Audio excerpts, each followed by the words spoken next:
So coming up next, we're going to have our Open Pro Supermoto Moto 1. Quite a few heavy hitters from all over the country here at Oklahoma Motorsports Complex for the North American Supermoto Shootout. All right, Travin, we got the guys coming around right now for grid. Yeah, we've got our sight lap out right now. So I've got the grid sheet here in front of me. It looks like pole position is going to be the number 17 of Jake LaForge on the TM. Second position is going to be the 64 of Shane Narbon on the Honda. Third will be the 109 of Sean Butterman on a KTM 450. Fourth place will be the 144 of Andrew Millier on a Yamaha. Fifth is the 33 of Dawson Schaefer. Sixth is the 838 of Timmy V. Seventh is the 151 of JC Bernier.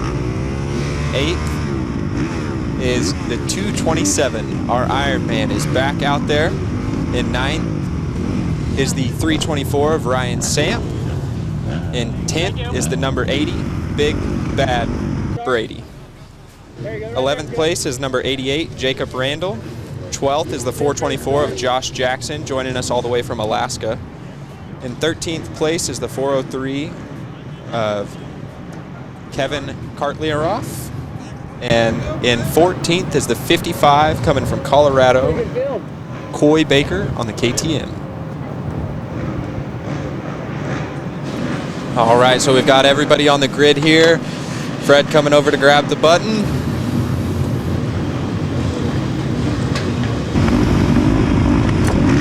Here we go.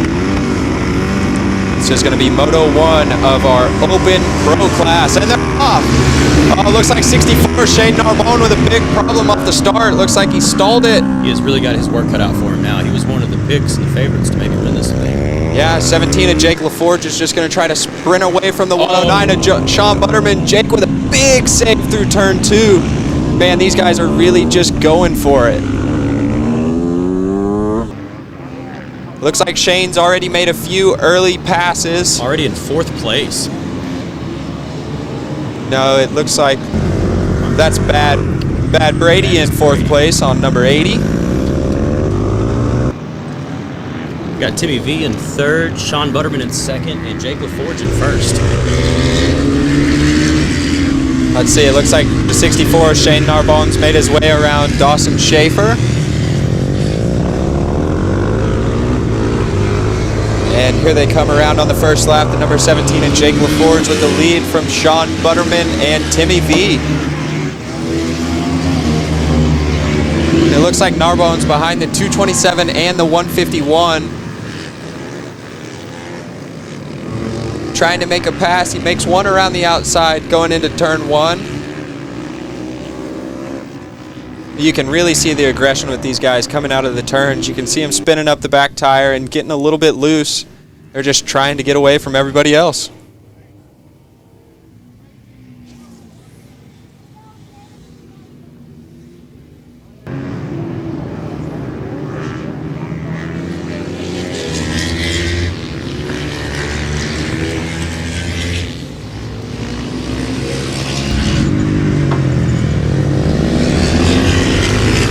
Here we got Jake LaForge coming around the finish line here, still in the lead with Sean Butterman in suit. Sean Butterman, he was up here in the booth just a second ago talking to us. He's the rider that just got back from Italy for Team USA. See these guys coming into the first turn. You can see the 64 there right behind the number 80.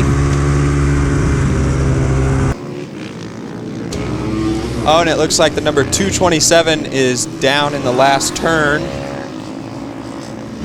but he is back on track.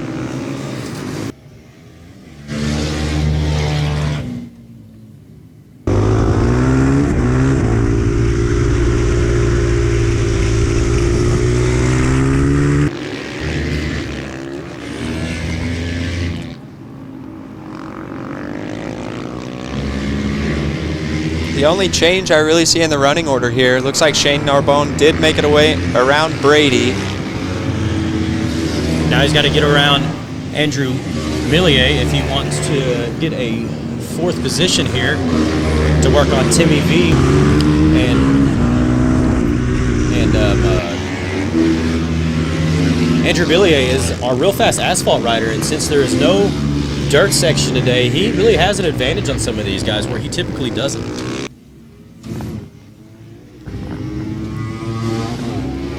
And here in the middle of your screen, towards the right of your screen, you see Shane trying to make a move. Yeah, he's looking at every opportunity. Anytime that Andrew just leaves the door cracked, Shane's looking to bust through it. And Jake LaForge is just creeping out on Sean Butterman little by little. And then Timmy V in third here.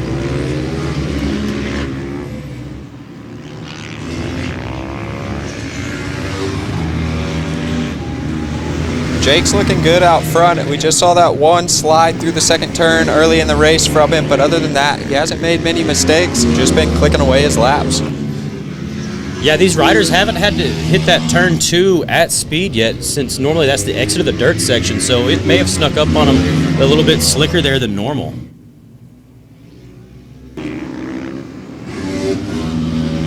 And it looks like Shane has made the pass on Andrew Millier, so now he's got his sights set on the 838 of Timmy V for a third place position. Yeah, and Timmy V is a crowd favorite, honestly. He is at races all over the country and has been for many years now. He's at 40 years old and he's still competing like this. Yeah, I think anybody that's traveled around and raced some national supermoto at any point's come across Timmy and probably has a couple entertaining Timmy V stories. He's always there for a good time. Yeah, in fact, he didn't even practice in the dry yesterday or the day before. He came straight out swinging in the rain today, and he is looking good.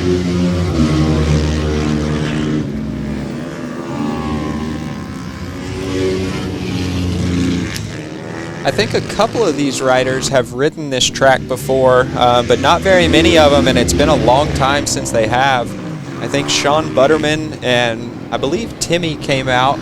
In 2012. Yeah, and they raced an event here, same conditions. Yeah, it's been over 10 years, and we still have the same weather. It turns out this time of year, it seems to be raining and muddy. So we're doing what we can. We're still trying to bring Supermoto back to what it once was here in the U.S.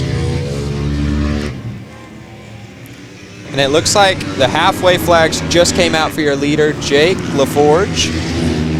And it looks like the 64 of Shane Narbon is right on the back tire of Timmy V. And very well. You wonder if maybe he's going to be able to make a sneak pass. Does Timmy even know he's there yet? He does now if he didn't before.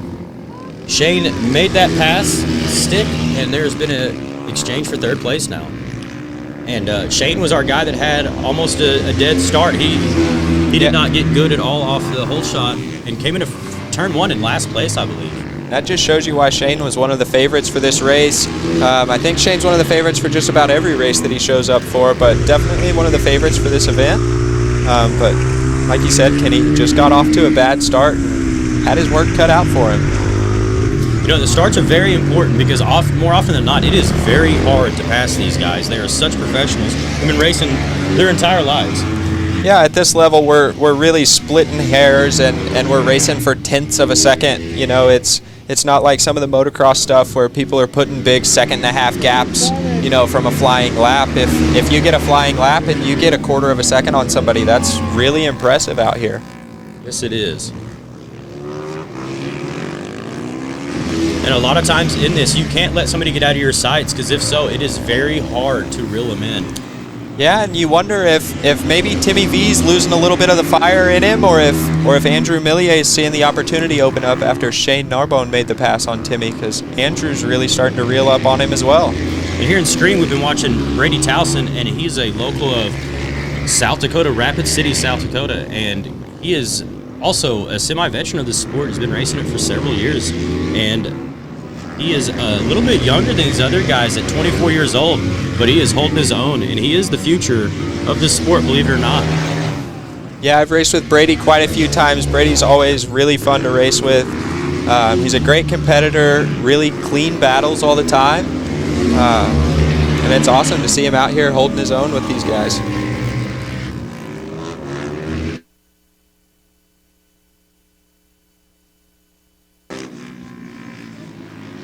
And it looks like Shane Narbon just laid down the fastest lap of the day of 55.802. That's incredible. That is really nice to see. He is on the charge, and he is really looking to make some headway on Sean Butterman. One thing that's impressive.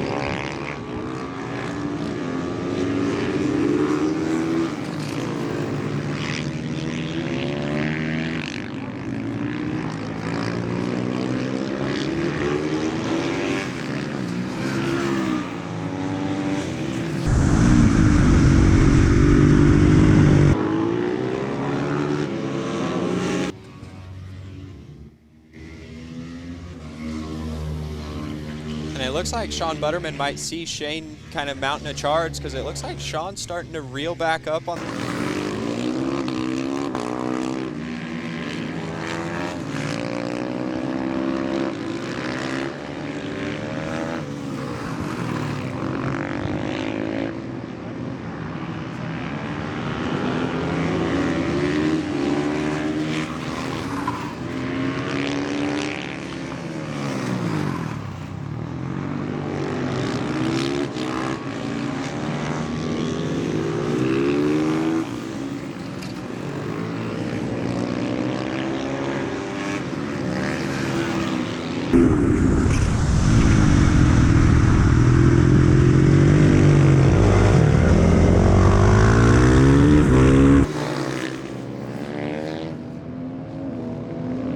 Their tires might be getting a bit warm, and it could change things later on in the race here for us.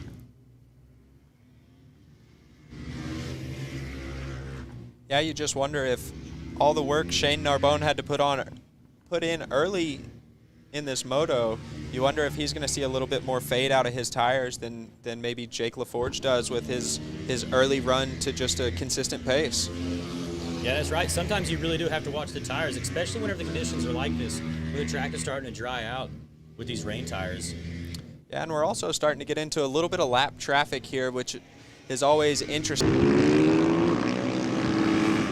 You don't always know that you're coming, but then sometimes if you know that guy, they might drop in behind you and ride a really wide bike for the competition.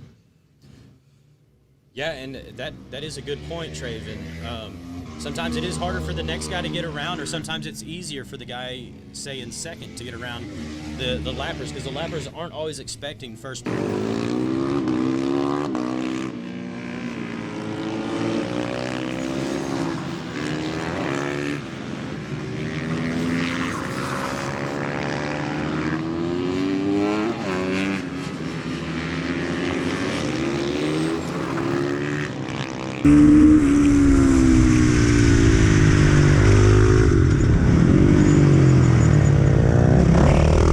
Down in turn 2. Yeah, that's the 227, I believe. I think.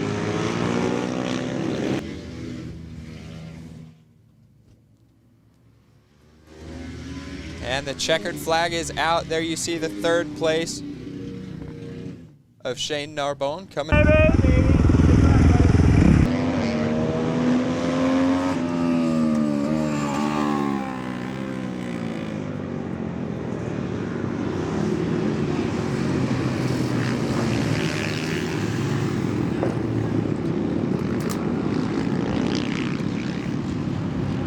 His way through the pack.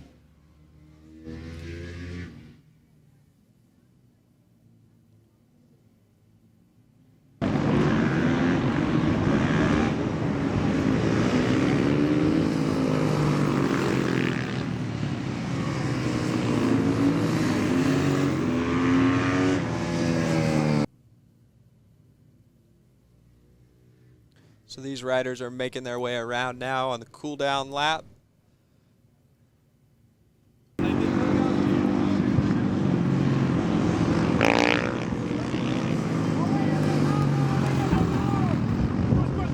Jersey, a little more ventilation for this cool down lap.